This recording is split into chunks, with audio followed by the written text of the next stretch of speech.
Serve me. I promise you glory. Hey everyone, Ducky here. Let's do a quick rundown on Gnosis Nella. She is an enchanter mage that excels at locking down the enemy team. All of her skills are heavy strikes, so that means that she cannot crit, and everything scales off of her max HP.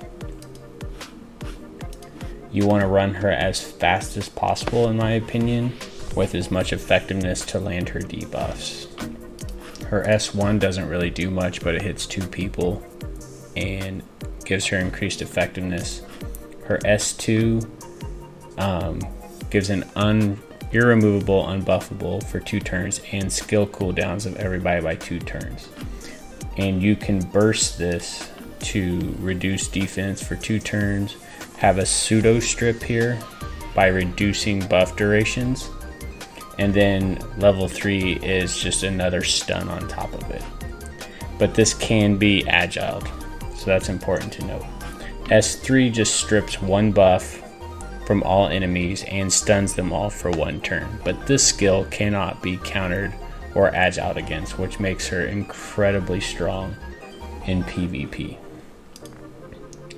For the gear, for her weapon, there really isn't a best in slot for her. Technically, I guess Thumping Knuckle Dusters would be the best since that scales on the enemy's attack. Noblewoman's Gal is okay, it just lands another debuff, but since she's not going to be built for attack and bleed is based off attack, it's not really that much additional damage. Mostly I'm just using it because I have max speed here. For the accessory, you definitely want to run Desiree on speed because you want that 40% priority push every time she lands a debuff, and she will be landing a lot of debuffs. For the 4-set gear, I would run speed.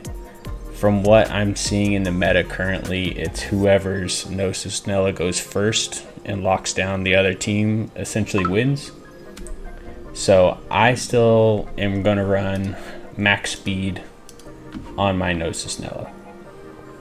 I've seen some people trying to argue for the new 2-set speed, where you run like 2-set speed, 2-set of immunity, but does it really matter when the opponent Gnosis Nella outspeeds you and then she can just strip your immunity and stun you anyway? So it doesn't really make a lot of sense to me. Currently, I just think that max speed is where you want to be with her. And then on the substats, I mean, they really don't matter too much. Obviously, you're going to be looking for health as much as you can and just tanky stats and effectiveness if you can get it. Like I got a little bit of effectiveness here, speed, health. Here's defense, health, speed, effectiveness. But speed is by far the highest priority in my opinion. Her special gear is pretty good. Negative or reduces dark damage taken by 20%. That's pretty huge damage mitigation. You want to run health percent on basically all the gems that you can. I personally like running Assassin's Charm because if you have a 6-star Gnosis Nella with the AP buff she gets, when you use her S3 in conjunction with the AP that she gets naturally, you will have just enough AP on your second turn to be able to burst to her S2, which allows you to essentially have access to another strip on her next turn, which is really, really nice. Now, if for some reason you're going to try to take turn 2 and you're going to let the enemy hit you, then you can run Vanguard to get AP that way. But if you're trying to go first, Assassin's Charm is the surefire way to get that AP that you need. For kind of her PvE skill, she does have the second ever starter effect that does fixed damage by 8%. So she's going to be essentially a newer and better version of the base Tamamo, which is really good. And her dual attack effect doesn't really do too much. It just gives her effectiveness potentially. But the dual attack effect really is not that great. So let's take a look at her in PvP. In my opinion, she's really, really good at taking out these stall comps that are usually riddled with immunity. This comp here is really good at just locking them down and shutting them out.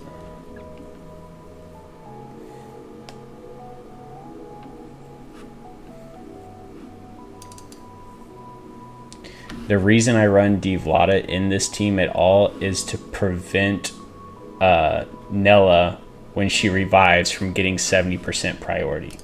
So we'll use Gnosis Nella to stun the whole team. They can't counter, they can't do anything.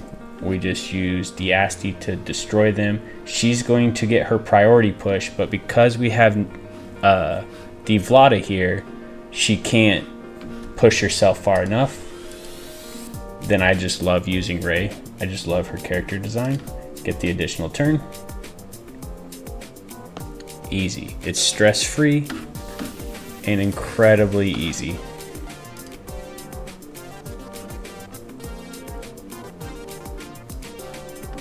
So here we have another comp that's kind of a stall comp.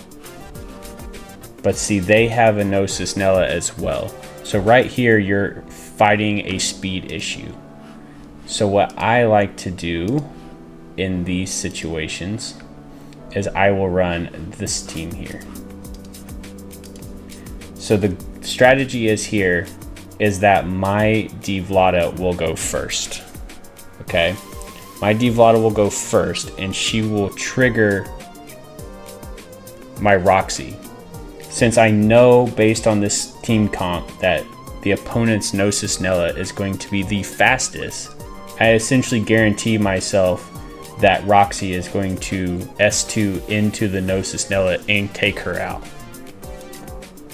From there, my Gnosis Nella is free to S3, lock the team down, and go on. So here, I'm first. I have my team perfectly speed tuned where she's 100%, she's 100%, and look, the opponent also has max speed Gnosis Nella, but I go first. So all I gotta do is S3.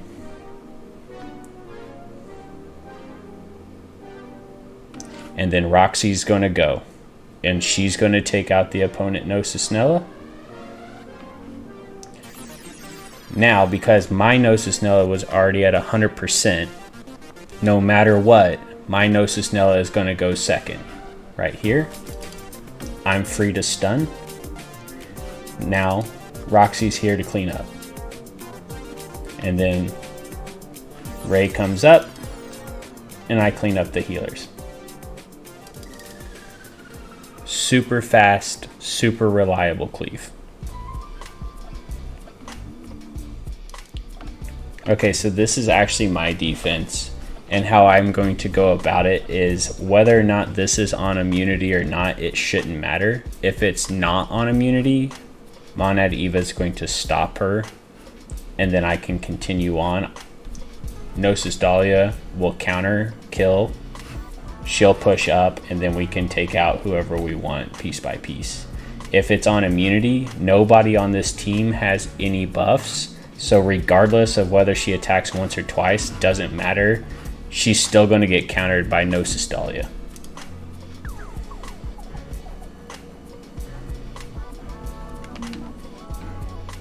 So it's on immunity. She's going to attack twice, but Gnosis Dahlia is still going to counter.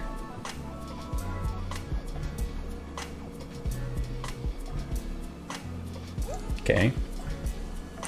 That's fine. She's most likely going to target my Nella. Or actually, she was most likely going to target my my Gnosis Dahlia, but it doesn't matter. So now I lock him down.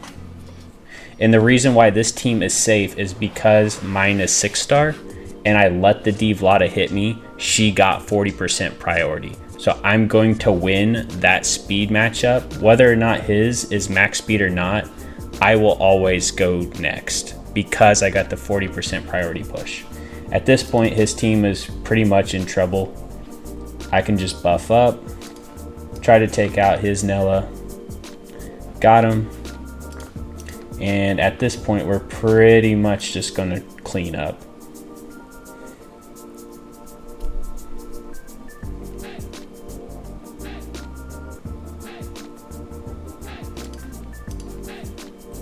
I'll just go ahead and take the extra turn just to be safe. And done. So that's a very safe, very easy cleanup on that defense.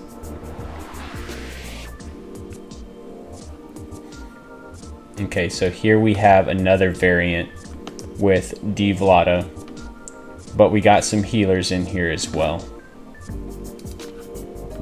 So we can do this a couple ways. If this is immunity, we can just outspeed him and go. So what we can do is just take her and put her back on max speed. And we can put Ray in here.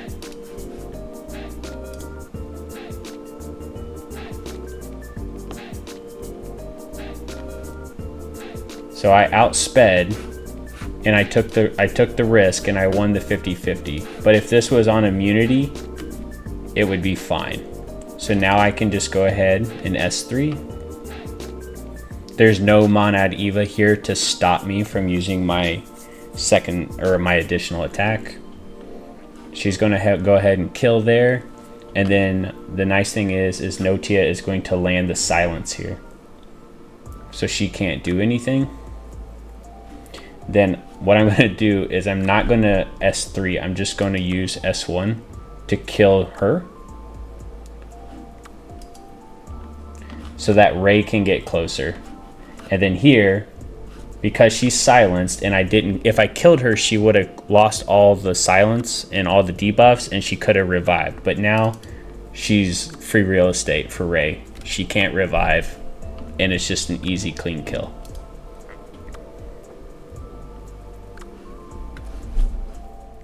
So that's kind of my initial thoughts and a little bit of PvP strategy with Gnosis Nella. She's incredibly busted, just being able to strip and lock down the entire enemy team.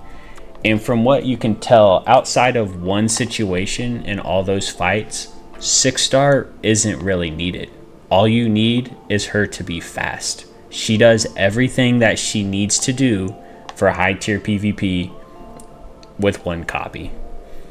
All you have to do is have the right setup, get her in the position she needs to pop her S3, and then let the rest of your team do the work. It's all about synergizing with the team and looking at the weakness in your opponent's defense. When you can put all that together and you can come up with a competent composition to make her shine, she's pretty much unstoppable and a little bit unfair. But it is nice that she is so viable even in her base form without the 6-star. The 6-star transcendence gives you that priority push, which was nice against that one Devlata fight. But the 35% health doesn't really matter. She was nowhere close to dying. 35% health isn't going to make that much of a difference there.